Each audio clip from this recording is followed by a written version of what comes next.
Hello hello hi అండి. అందరికీ నమస్కారం. ముందుగా అందరికీ కార్తీక పౌర్ణమి శుభాకాంక్షలు అండి. నేను ఆ రోజు మార్నింగే తెల్లవారుజామునే దీపాలు అయితే వదులుకొని కార్తీక పౌర్ణమి పూజ అయితే మార్నింగే చేసేసుకున్నానండి తులసమ్మ దగ్గర. సాయంత్రం గుడికి వెళ్దాము అన్నట్టు. ఆ రోజు కార్తీక పౌర్ణమి పూజ అయిపోయిన తర్వాత నేను మా అత్తవారింటికి అయితే వెళ్ళానండి. అక్కడికి వెళ్ళాను, చిన్న పని మీద వెళ్ళాను.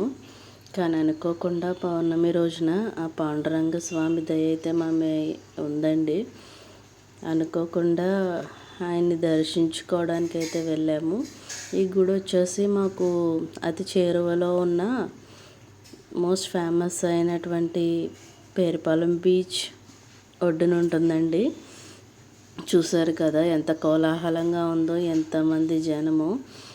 అసలు కన్నుల పండగగా ఉందండి ఆ రోజు. అక్కడే భోజనాలు అవన్నీ కూడా జరుగుతున్నాయి. స్వామివారికి ప్రత్యేక పూజలు, హోమాలు, కోలాటం కూడా జరుగుతుందన్నమాట. సందర్భంగా చాలా చాలా అయితే కన్నుల పండగగా చాలా బాగుందండి. అసలు జనం చూస్తేనే మనసుకి చాలా సంతోషంగా, హాయిగా అనిపించింది ఆ రోజు. బీచ్ ఒడ్డునే ఉండటం వల్ల సరదాగా బీచ్ కూడా వెళ్ళామండి.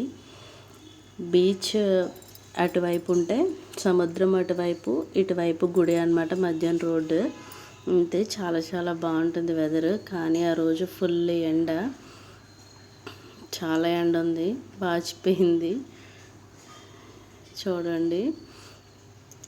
కానీ మీకు వెదర్ మాత్రం చాలా క్లియర్ అన్నట్టు కనిపిస్తుంది అన్నమాట.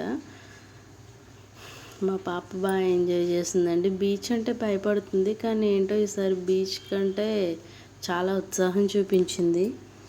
చాలా బాగా ఎంజాయ్ చేసింది. ఈసారి వచ్చేటప్పుడు ఖచ్చితంగా తీసుకురావాలి, కాసేపు టైం స్పెండ్ చేయాలి అనిపించింది. మా పాపకి టైం ఇవ్వాలి అనుకున్నాను. రామ్మ రా రా అని నన్ను తీసుకెళ్తుంది అనమాట. చాలా చాలా బాగా ఎంజాయ్ చేసింది. అనుకోకుండా అయితే ఆ రోజు దర్శనానికి అయితే వెళ్ళామండి. ఇంకా అక్కడి నుంచి వచ్చేసాము. ఇంకా తిరుగుమొహం పెట్టేసి ఇంకా మా ఇంటికి అయితే వచ్చేసానండి. వచ్చేసిన తర్వాత మొత్తం పని అంతా చేసుకొని రెడీ అయ్యి శివాలయానికి వెళ్ళడానికి అయితే బయలుదేరాను, ఇంట్లో దండం పెట్టుకొని. సో శివాలయానికి వెళ్ళిన తర్వాత అక్కడ పూజ అయితే చేసుకొని అయ్యవార్లకి దీపదానం చేసి, స్వయంపాక దానం చేసి ఆ స్వామివారిని దర్శించుకొని అయితే వచ్చేసానండి. ఇంటికి వచ్చేసాను. వచ్చేసిన తర్వాత జ్వాలా తోరణం అనేది వెలిగిస్తారు కదండి కార్తీక పౌర్ణమి రోజు. అది మీకు చూపిస్తాను. ఇక్కడ మాకు ఒక్కొక్క ప్రాంతంలో ఒక్కొక్కలా వెలిగిస్తారు కదా. కొన్ని చోట్ల ఎలా అంటే ఒత్తులతో నూనెలో నానబెట్టిన గుడ్డల్ని చుట్టి కూడా చేస్తారు. చాలా ప్రదేశాల్లో ఎండుగడ్డ ఉంటుంది కదండి, ఒట్టిగడ్డ అంటారు కదా, దాంతో కూడా చేస్తారు తోరణంలో ప్రిపేర్ చేసి. సో మా ఇంటి దగ్గర అయితే అలా గడ్డితోనే చేశారండి.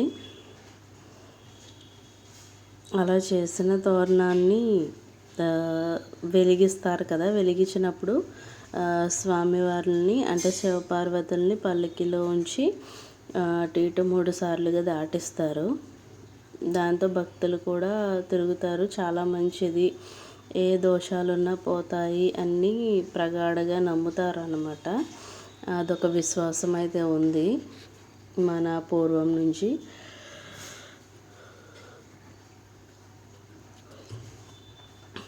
ఇదిగోండి, జ్వాల తోరణం వెలిగించే సమయానికైతే మేము మళ్ళీ ఇంటికి వచ్చేసి వెళ్ళామన్నమాట.